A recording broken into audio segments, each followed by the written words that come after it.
Uma aposta para alguns, uma falta de bom exemplo para outros. A líder do Rassemblement National, Marine Le Pen, lançou oficialmente a sua campanha para as eleições presidenciais de 2027 na quarta-feira, um dia depois de ter sido condenada em recurso por desvio de fundos do caso que envolveu assistentes no Parlamento Europeu. Embora seja elegível para se candidatar, a líder de extrema-direita foi condenada a usar uma pulseira eletrónica no tornozelo durante um ano, uma pena que foi suspensa enquanto se aguarda o seu recurso para o Tribunal de Cassação. As reações multiplicam-se na esfera política. Est-ce que, quand on est condamné par la justice pour détournement de fonds publics, on peut considérer qu'on a la légitimité pour être présidente de la République? Ce que je trouve assez compliqué quand même, c'est d'être candidate à la présidentielle en ayant fait un pourvoi en cassation ou pas, mais après avoir été condamnée en première instance et en appel pour détournement de fonds publics. La justice l'a bien déclaré à 2 reprises coupable. À direita, Eduardo Philippe, também candidato declarado às eleições presidenciais na qualidade de líder do seu partido Horizon, acredita que a entrada de Marine Le Pen na campanha ajudará a recentrar o debate na arena política em vez de na judicial. Moi, je préfère m'engager et battre Madame Le Pen dans les urnes que la voir disparaître par une décision de justice. Também entre o público em geral, a candidatura de Marine Le Pen está a suscitar reações contraditórias. Pas surpris, un culot pas possible. On prône des politiciens exemplaires et là on n'en est pas du tout. Ils sont dans une logique où elle est la victime d'un système et qu'elle est un phénix, qu'elle va renaître de ses cendres. On entend que ça depuis 24 heures. Le fait qu'elle, pour ce pourvoi en cassation, va faire qu'elle n'a pas son bracelet électronique, donc elle va pouvoir aller partout faire sa victime. Moi, je pense que c'est une bonne chose. Plus qu'être candidat, on a plus de choix et oui. Et puis, moi, je l'aime bien. Durante uma visita à La Flèche, uma cidade conquistada pelo Rassemblement National nas eleições autárquicas de março passado, Marine Le Pen teve de encurtar o seu percurso, interrompido por um protesto que envolveu cerca de 60 opositores. O Parlamento Europeu condenou uma decisão polémica de Volodymyr Zelensky, rebatizar uma unidade militar ucraniana de elite com o nome Exército Insurgente Ucraniano, também conhecido pela sigla UPA. Uma homenagem a uma unidade militar da Segunda Guerra Mundial, mas que desencadeou um confronto diplomático com a Polónia. A maioria dos eurodeputados votou a favor de um texto que expressa pesar pelo que diz ser uma escalada desnecessária e não provocada por parte do presidente ucraniano. O texto também relembra o apoio da Polónia à Ucrânia no combate à invasão da Rússia. Na Ucrânia, os soldados desta unidade são homenageados como heróis, enquanto independentistas contra Moscovo. Mas a Polónia lembra uma história diferente, a posição desta unidade ao lado da Alemanha nazi, enquanto braço armado da organização de Stepan Bandera, responsável pela morte de dezenas de milhares de civis na Polónia e judeus na Ucrânia.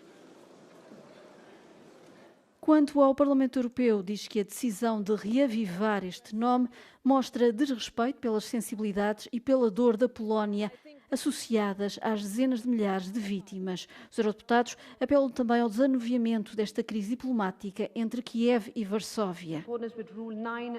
Esta condenação foi acrescentada a um texto sobre o processo de adesão da Ucrânia à União Europeia. Depois de Donald Trump voltar a sugerir que a Groenlândia deveria estar sob controlo do Washington, a primeira-ministra dinamarquesa lembrou que o território não está à venda.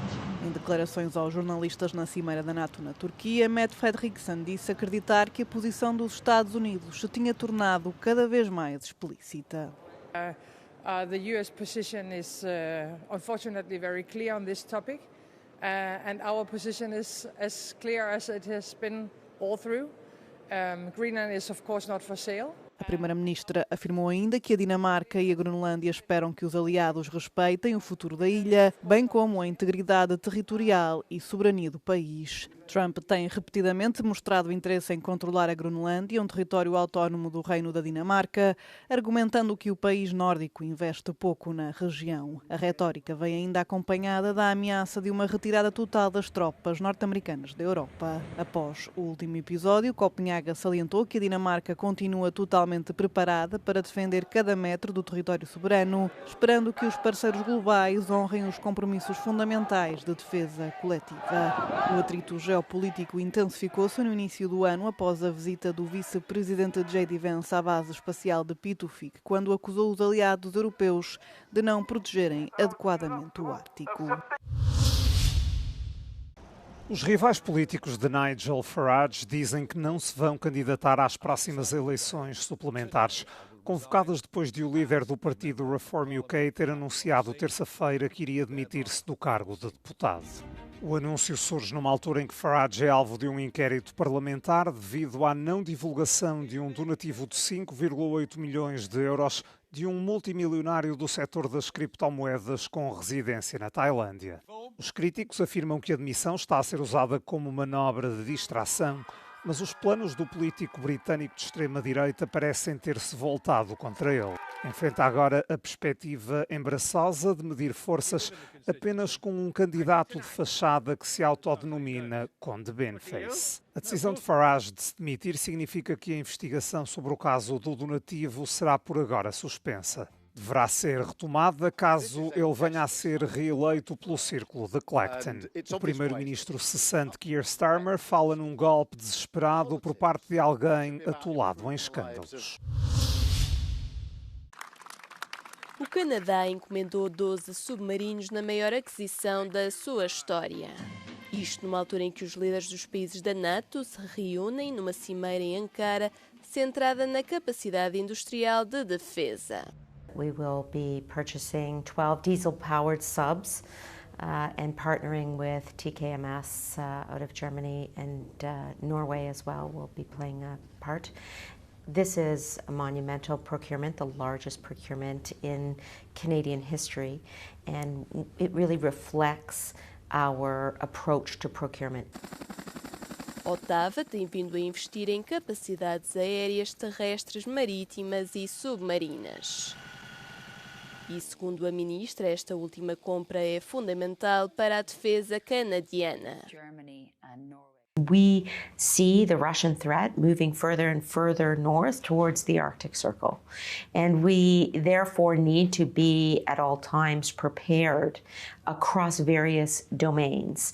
40% of Canada's landmass is in the Arctic. 70% of our coastline is in the Arctic. A governante salientou que o Canadá já gasta 2% do seu PIB em defesa e deverá atingir a meta de 5% em 2035. As epidemias não são uma coisa do passado, bem pelo contrário, vão continuar a surgir e a próxima grande pandemia é apenas uma questão de tempo. O alerta é de Adrian Hill, cientista e vencedor do Prémio Inventor Europeu 2026 na categoria Investigação. Outbreaks are going to continue. They happen frequently. Some of them we don't even hear about. They're put out very quickly by public health measures. But every decade there's one that looks much more serious. COVID, of course, is a great example of that. Hill acredita que tudo mudou depois da Covid-19, agora estamos mais bem preparados. And we are better prepared today to make vaccines against whatever appears next year or in 5 years' time, because we have learned from COVID. So what did we learn? We learned that we can make vaccines in a year. We didn't know that. Some of the great experts on vaccines said, no, it'll take several years. A Covid-19 também trouxe desconfiança em relação às vacinas. Mesmo assim, Adrian Hill mostra-se otimista e diz que a confiança da sociedade nas vacinas está a ser restaurada. There's been a lot of misinformation, but the treatment for misinformation, in a word, is education. And actually, most people understand that overall vaccines were a very important treatment, if you like, for the COVID pandemic. And the negativity that was driven by other things, not really by a scientific assessment of safety, that's diminishing all the time. So vaccines are here to stay. Adrian Hill recebeu o prémio Inventor Europeu pela R2 Matrix M. É a primeira vacina altamente eficaz contra a malária, um projeto de investigação que demorou 30 anos. A Europa está a investir no desenvolvimento de alimentos de origem vegetal de nova geração à procura de produtos com elevado valor nutricional e menor impacto ambiental. A biotecnóloga grega Angeliki Triantafylou, vencedora do Prémio Europeu de Inventor em 2026, é uma das cientistas a liderar a investigação de um novo produto, o leite de ervilha. Δουλεύουμε και με ένα καινούριο προϊόν που είναι το γάλα από μπιζέλι, επίσης με την ενζυμική τεχνολογία μας, ώστε να χρησιμοποιήσει ολόκληρη την πρώτη ύλη. Η δική μας μέθοδος εξασφαλίζει όλες τις ποιότητες και όλη τη διατροφική αξία του μπιζελιού και είναι βέβαια μια φιλική προς το περιβάλλον μέθοδος. Angeliki acredita que a próxima geração de alimentos à base de plantas não deve limitar-se a seguir tendências alimentares, mas sim a proporcionar um verdadeiro valor nutricional. Το στίχημα τώρα είναι η καλή ποιότητα σε όλη την γάμα των προϊόντων και ζωικών και φυτικών και να μην ακολουθούμε μόδες, αλλά να δημιουργούμε τρόφιμα τα οποία πραγματικά έχουν ένα πλεονέκτημα, έχουν υψηλή διατροφική αξία. Segundo a cientista grega, os produtos à base de plantas não se destinam a substituir por completo os de origem animal. Η ζωική παραγωγή δεν μπορεί να αυξηθεί απεριόριστα για να καλύψει τις ανάγκες του πλανήτη που γινόμαστε όλο και περισσότεροι κάτοικοι του. Επίσης, αντί να έχουμε υπερβολικά εντατική ζωική παραγωγή, θα μπορούσαμε να καλύψουμε κάποιες ανάγκες διατροφικές από το μπιζέλι που έχει καλή ποιότητα πρωτεΐνης. As culturas vegetais requerem menos recursos naturais e podem oferecer soluções para regiões que já sofrem com o impacto das alterações climáticas, como a escassez de água ou a degradação do solo.